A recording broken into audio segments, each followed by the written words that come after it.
નમસ્કાર દર્શક મિત્રો, તમે જોઈ રહ્યા છો મંતવ્ય ન્યૂઝ અને તમારી સાથે હું છું દીપા। અહીં મહત્વપૂર્ણ સમાચાર હાલ પાટણથી મળી રહ્યા છે। પાટણમાં પ્રધાનમંત્રી મોદી જનસભાને સંબોધન કરવાના છે। ભરતસિંહ ડાભીના સમર્થનમાં આ જનસભાનું આયોજન કરવામાં આવ્યું છે। પ્રધાનમંત્રીની સભાને લઈને તડામાર તૈયારીઓ હાલ ચાલી રહી છે।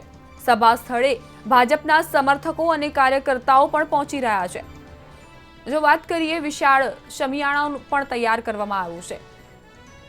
પ્રધાનમંત્રી મોદી ફરી એક વખત ગુજરાતમાં સભાને ગજવશે। પાટણ ખાતે તેઓ સભાને ગજવશે। તમે જોઈ રહ્યા છો મંતવ્ય ન્યૂઝની ટીવી સ્ક્રીન પર જે ભાજપના સમર્થકો છે તે મેં ભી ચોકીદારના બેનરો લઈને અને કમળના બેનરો લઈને પહોંચી રહ્યા છે। મહિલાઓ પણ કેસરીયો ખેસ પહેરીને પહોંચી રહી છે। અવનવી ટોપીઓ પહેરીને પણ ત્યાં કાર્યકર્તાઓ ઉપસ્થિત જોવા મળી રહ્યા છે। તડામાર તૈયારીઓ હાલ પાટણમાં ચાલી રહી છે। તમામને તમામ જે લોકો છે તે પ્રધાનમંત્રીની આતુરતાપૂર્વક રાહ જોઈ રહ્યા છે। કહી શકાય હવે થોડી જ ક્ષણોમાં જે બીજા પણ સમર્થકો છે તે પણ સભા સ્થળે આવી પહોંચશે। તો સભા માટે ચુસ્ત પોલીસ બંદોબસ્ત પણ ગોઠવી દેવામાં આવ્યો છે। પ્રધાનમંત્રી મોદી અહીં જાહેર સભાને ગજવશે। આ દરમિયાન તેમની સાથે ભાજપના દિગ્ગજ નેતાઓ પણ જોડાશે। ભરતસિંહ ડાભીના સમર્થનમાં પ્રધાનમંત્રી મોદી આજે પાટણમાં આ જનસભાનું આયોજન કરવામાં આવ્યું છે। મહત્વપૂર્ણ સમાચાર હાલ મંતવ્ય ન્યૂઝ તમને આપી રહ્યું છે। સભા માટે તડામાર તૈયારીઓ ચાલી રહી છે। વિશાળ શમિયાણો પણ તૈયાર કરી દેવામાં આવ્યું છે।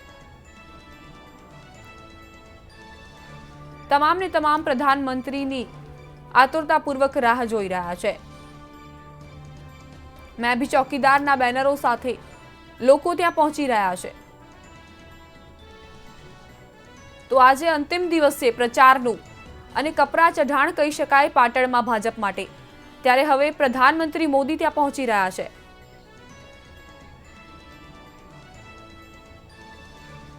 આજ અંગે મંતવ્ય ન્યૂઝના સંવાદદાતા ભાવેશ રાજપૂત પાટણથી લાઈવ જોડાઈ ગયા છે।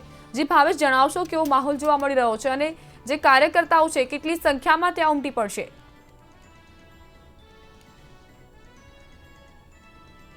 લોકસભાની ચૂંટણીમાં ગુજરાતમાં હવે 2 દિવસ પછી એટલે કે 23મી તારીખે મતદાન છે।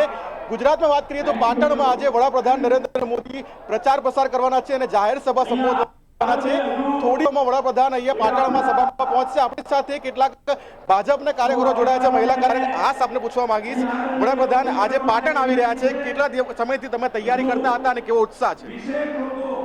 અમે તો આજે જ્યારે પાટણમાં વિજય વિશ્વાસ સંમેલનમાં આદરણીય નરેન્દ્રભાઈ મોદી સાહેબ જ્યારે આવી રહ્યા છે ત્યારે તૈયારીની તો એમણે એટલી બધી તૈયારીઓ કરેલી છે, એટલે કે વિકાસની તૈયારીઓ કરી છે।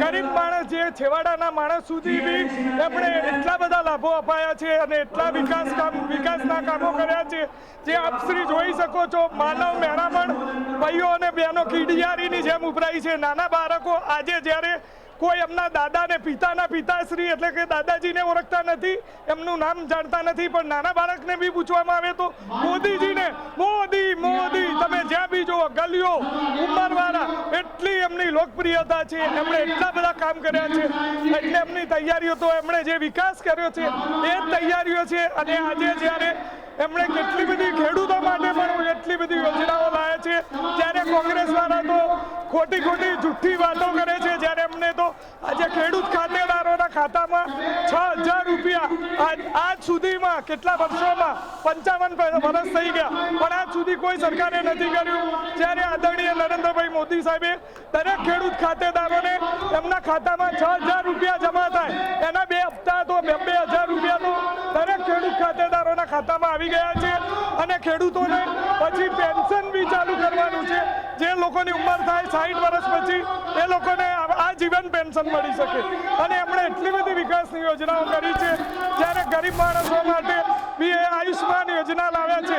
આયુષ્માન યોજનામાં જે ગરીબ માણસ હોય એને ખેતરો વેચવા પડતા હતા લોકો પાસેથી, જ્યારે માંદગી આવી પડે એ મરણ ખટલામાં પડે એટલે એમને બધાની જોડેથી ઉછીના આગા પાછા કરીને ઘર વેચવા પડતા હતા। પણ આદરણીય મોદી સાહેબે 5 લાખ સુધી દરેક ગરીબ માણસને લાભ મળે એ માટે કિડનીના ઓપરેશન હોય, હાર્ટના ઓપરેશન હોય, ટીચરના ઓપરેશન હોય, મગજના ઓપરેશન હોય, તમામ સારવાર ફ્રી ઓફ 5 લાખ સુધીની. એવું નહીં કે સિવિલ હોસ્પિટલમાં જ કરાવી શકાય. ગવર્મેન્ટની જે હોસ્પિટલો હોય એમાં બી સારી સારી હોસ્પિટલોમાં સારવાર મળી જાય છે. એટલે એટલી બધી લોકપ્રિયતા છે અને એટલે જે માનવ સમુદાય ઓટોમેટિક ઉભર્યો છે. ખાસ તો આપણા સાથે વધુ એક મહિલા કાર્યકર જોડાય છે. આપને પૂછવા માંગીશ, વડાપ્રધાન આજે પાટણમાં આવવાના છે અને પાટણમાં આવવાના છે, કેટલા મહિલા કાર્યકરો આ કાર્યક્રમમાં વડાપ્રધાનને આવકારવા માટે ભેગા થયા છે? આજે માનનીય શ્રી નરેન્દ્રભાઈ મોદી, ગુજરાતનું ગૌરવ એવા નરેન્દ્રભાઈ મોદી ઘણા ટાઈમ પછી પાટણમાં આવી રહ્યા છે, એટલે એમને હર્ષો ઉલ્લાસ, અમારામાં એટલી બધી ઉમંગ છે બહેનોમાં. તમે દેખી રહ્યા છો કે આખું ખીચોખીચ ભર્યું છે. મિનિમમ 5,000 જેટલી બહેનો હશે, અમારી કાર્યકર્તા બહેનો હશે, બીજી પાટણની એમને લોકલ મોદી સાહેબને સાંભળવા આવી રહી છે. અને મોદી સાહેબના એટલા બધા વિકાસના કાર્યો છે કે છેવાડાના માનવી સુધીને એમને ગણના કરી અને એટલા વિકાસના કાર્યો કર્યા છે કે જેની કોઈ તુલના નહીં. એમને પાટણની રાણીની વાવ જે વર્લ્ડ હેરિટેજમાં મૂકી છે, એ પાટણ માટે ગૌરવ વધાર્યું છે. અને પનોતા પુત્ર પાટણ ગુજરાતના હોવાથી એમને પાટણનું ખરેખર માન સન્માન ને ગૌરવ વધાર્યું છે. સોની નોટને વર્લ્ડ હેરિટેજમાં મૂકી છે અને લોકો સુધી પાટણનું નામ ઘેર ઘેર ગુંજતું કરી નાખ્યું છે.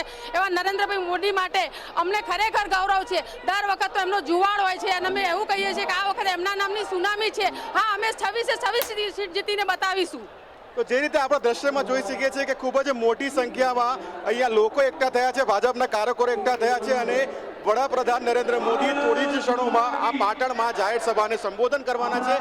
મહત્વનું કહી શકાય કે આ બેઠકની જો વાત કરીએ તો પાટણમાં વડાપ્રધાન નરેન્દ્ર મોદી જે બેઠકને સંબોધન કરવાના છે તેમાં મહેસાણાની વાત કરીએ, બનાસકાંઠાની વાત કરીએ કે પછી પાટણની વાત કરીએ, આ તમામ બેઠકો પર વડાપ્રધાન મોદીનો જે ભાષણ છે, જે પ્રચાર છે, તેનાથી ખૂબ જ ભાજપને ફાયદો થાય તેવી શક્યતાઓ જોવા મળી રહી છે.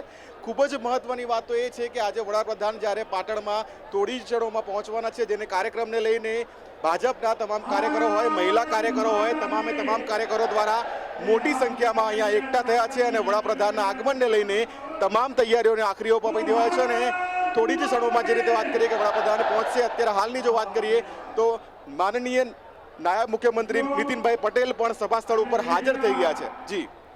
જી આભાર ભાવેશ, અમારી સાથે જોડાયા બદલ. પાટણમાં પ્રધાનમંત્રી મોદીની જે જનસભાનું આયોજન કરવામાં આવ્યું છે તેમાં મોટી સંખ્યામાં સમર્થકો આવી રહ્યા છે.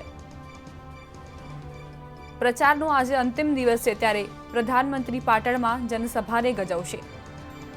તડામાર તૈયારીઓ હાલ ચાલી રહી છે પ્રધાનમંત્રીને આવકારવા માટે.